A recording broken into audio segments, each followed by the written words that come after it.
Hello everyone, आपने मेरे पिछले वीडियो लेक्चर में देखा कि प्रथम कोटि की अभिक्रियाएं क्या हैं और प्रथम कोटि की अभिक्रिया के लिए वेग समीकरण क्या है। आज के इस वीडियो लेक्चर में आपको बताऊंगा कि द्वितीय कोटि की अभिक्रियाएं क्या हैं और द्वितीय कोटि के लिए अभिक्रिया के लिए वेग समीकरण। द्वितीय कोटि की अभिक्रियाएं वे सभी अभिक्रियाएं जिनकी स्पीड, जिनके वेग दोनों कंसंट्रेशन के ऊपर निर्भर करते हैं, दोनों अभिकारकों की सांद्रताओं के ऊपर निर्भर करते हैं, उनको द्वितीय कोटि की अभिक्रिया कहते हैं। ऐसी अभिक्रियाएं जिन अभिक्रियाओं का वेग दोनों अभिकारकों की सांद्रता पर निर्भर करता है वो द्वितीय कोटि की अभिक्रियाएं कहलाती हैं। एग्जांपल जैसे CH3 CH2 Br, अगर इसका रिएक्शन हो रहा है OH माइनस के साथ तो प्रोडक्ट बनेगा CH3 CH2 OH और प्लस Br माइनस। ये एक द्वितीय कोटि की अभिक्रिया है। इसमें ये आपका प्राथमिक एल्किल हाइड्राइड है और ये OH माइनस नाभिक रागी है, ये न्यूक्लियोफाइल है। नाभिक रागी, न्यूक्लियोफाइल। नाभिक रागी का मतलब कि हर एक वो समूह, वो परमाणु भी हो सकता है या कोई परमाणु का समूह भी हो सकता है या कोई न्यूट्रल परमाणु या न्यूट्रल अणु भी हो सकता है। हर एक वो समूह जो नाभिक से प्रेम करे, नाभिक से प्रेम का मतलब कि पॉजिटिव चार्ज से प्रेम करे, प्लस चार्ज से प्रेम करे, उन सभी समूहों को आप नाभिक रागी कहेंगे, न्यूक्लियोफाइल कहेंगे। ये न्यूक्लियोफाइल इसके ऊपर जब अटैक कर रहा है तो यहां से Br को निकाल दे रहा है और खुद जाकर के उसकी जगह पे जुड़ जा रहा है।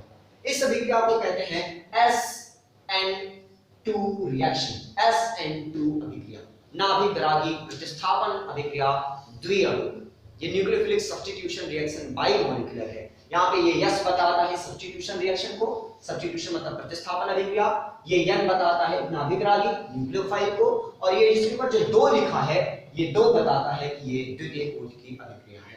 ये द्वितीय कोटि की अभिक्रिया के लिए एग्जांपल है।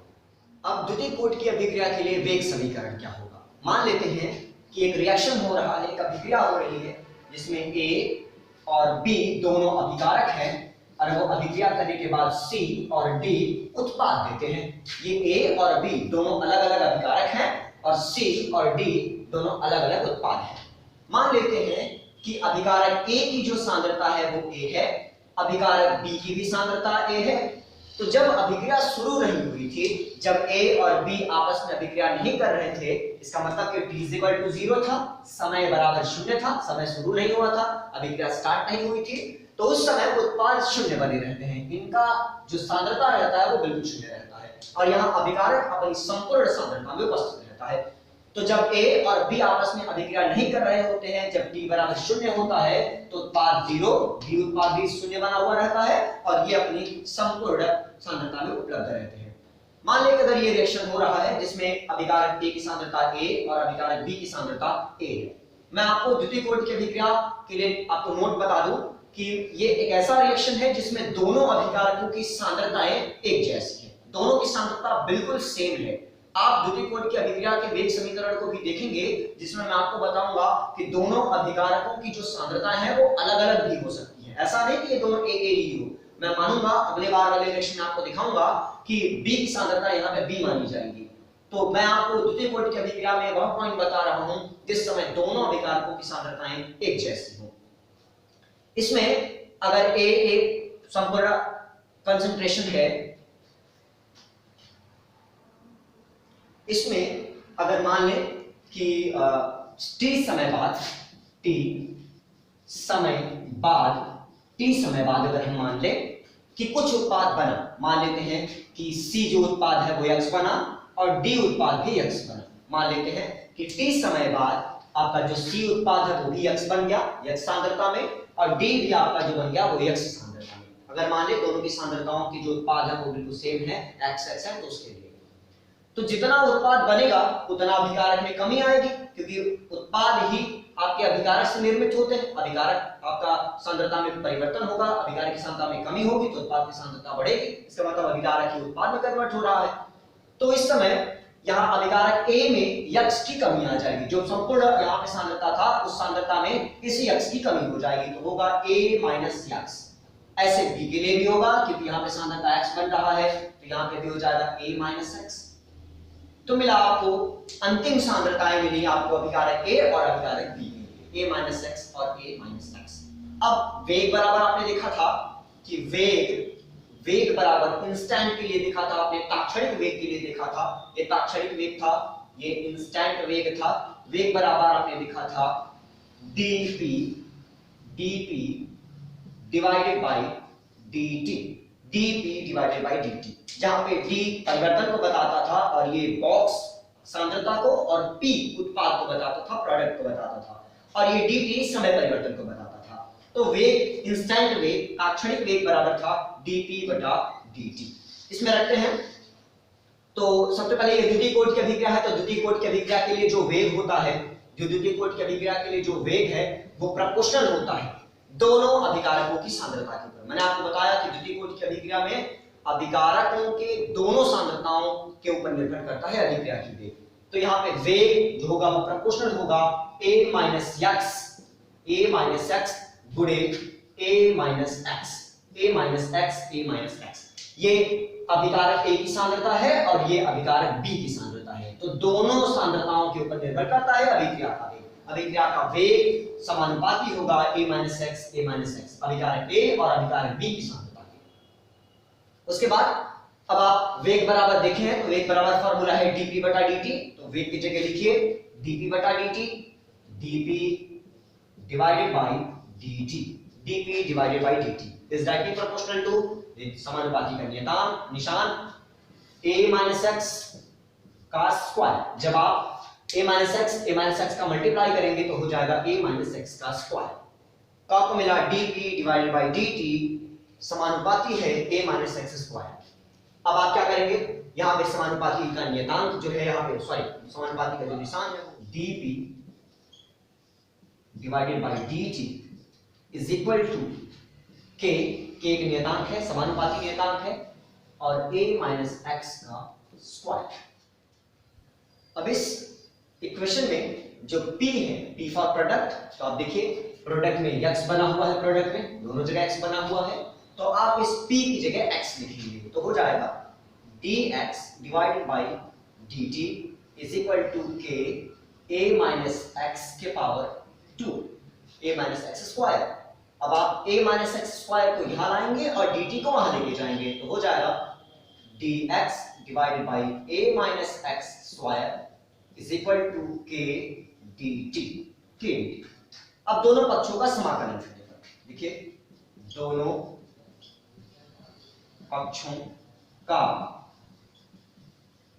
समाकलन करने पर, दोनों पक्षों का समाकलन करने पर, अब इन दोनों पक्षों का हम समाकलन कर देंगे तो समाकलन dx divided by a minus x square is equal to k नियतांक है तो नियतांक का इंटीग्रेशन नहीं होता, यहाँ dx का इंटीग्रेशन होगा, सॉरी dt है, dt का इंटीग्रेशन होगा, ये dt, k का इंटीग्रेशन नहीं होगा क्योंकि नियतांक है। अब इंटीग्रेशन करने के बाद जब हम dx divided by a minus x का इंटीग्रेशन करते हैं तो आपको प्राप्त होता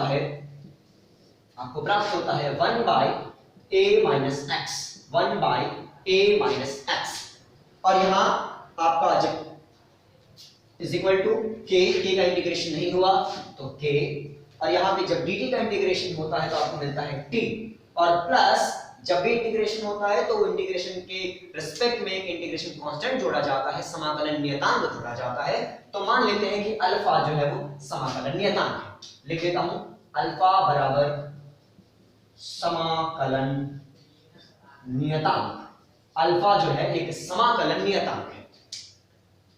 इस रिएक्शन में 1 by a minus x is equal to kt plus alpha, इसमें अल्फा समानुपाती नियतांक है।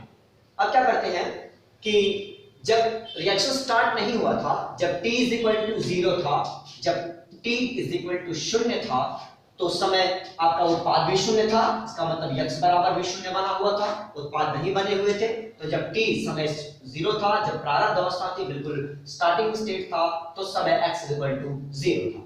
दोनों की वैल्यू रख देते हैं इस इक्वेशन में। मान लेते हैं कि ये वाला जो इक्वेशन है वो इक्वेशन नंबर 1 है, ये आपका इक्वेशन नंबर 1 है, समीकरण नंबर 1 है। इसमें t इज इक्वल टू 0 और x इज इक्वल टू 0 रखते हैं तो मिलेगा 1 बाय a माइनस 0, क्योंकि x इज इक्वल टू 0 है तो इस x की जगह हमने 0 लिखा, is equal to k into t का मान 0 है तो 0 प्लस अल्फा अब यहां पे बचेगा 1/a is equal to k में 0 का मल्टीप्लाई होगा 0 हो जाएगा और ये अल्फा बचेगा तो अल्फा, तो आपको अल्फा इज इक्वल टू मिला 1/a, alpha is equal to 1/a। अब इस अल्फा का जो मान है वो समीकरण 1 में रखेंगे, तो लिखिए अल्फा का मान समीकरण 1 में रखने पर, समीकरण 1 में रखने पर इस अल्फा का मान जो है 1/a, इसको आप समीकरण 1 में रखिए, तो यहां पे आपको मिलेगा 1/a minus x, 1/a minus x is equal to kt plus, अब ये जो अल्फा है, अल्फा इज इक्वल टू है 1/a, तो इस अल्फा की जगह पे आप रखेंगे 1/a, तो लिखिए 1/a। अब इस इक्वेशन में 1/a को आप इस तरफ लेके आएंगे, तो आपको मिलेगा 1/a minus x minus 1/a is equal to kt। आप 1/a को इस तरफ आए हैं तो 1/a माइनस एक्स, और जब ये 1/a आएगा इधर तो माइनस हो जाएगा, minus 1/a is equal to kt, इधर बचा इज इक्वल टू kt। अब आप क्रॉस मल्टीप्लाई करेंगे, फिर गुणा करेंगे, तो आपको मिलेगा 1a का मल्टीप्लाई होगा तो a माइनस, ये वाला माइनस यहाँ पे, और ये a minus x divided by a minus x का मल्टीप्लाई होगा a में, तो हो जाएगा a multiplied by a minus x is equal to kt। अब इस माइनस का मल्टीप्लाई अंदर होगा, ब्रैकेट के अंदर होगा, तो मिलेगा a minus a plus x divided by a minus x is equal to kt। यहाँ पे जब माइनस का मल्टीप्लाई होगा अंदर तो हो जाएगा माइनस a, और इस माइनस का जब माइनस x में मल्टीप्लाई होगा हो जाएगा प्लस x और divided by a minus x। अब इस a से ये a कैंसिल हो जाएगा, तो बचेगा आपका, अब इस इक्वेशन से आपको प्राप्त होगा, जब a से कैंसिल हो जाएगा तो प्राप्त होगा x डिवाइडेड बाय, ये सिर्फ a माइनस कैंसिल हो गया था और ये बचा था x divided by a minus x, क्या बचेगा a minus x is equal to kt। आपको ये प्राप्त हो जाएगा। अब आप इस t को इस तरफ लाएंगे तो हो जाएगा 1/t multiplied by x divided by a minus x is equal to k। आपको एक इक्वेशन प्राप्त होगा, ये इस इक्वेशन को, इस समीकरण को द्वितीय अभिक्रिया के लिए, द्वितीय कोटि की अभिक्रिया के लिए वेग समीकरण कहेंगे, वेग समीकरण, ये द्वितीय कोटि की अभिक्रिया के लिए वेग समीकरण। अब द्वितीय कोटि की अभिक्रिया के लिए मात्रक क्या होगा, तो द्वितीय कोटि की अभिक्रिया के लिए जो मात्रक होगा इस फॉर्मूले का वो पालन करेगा।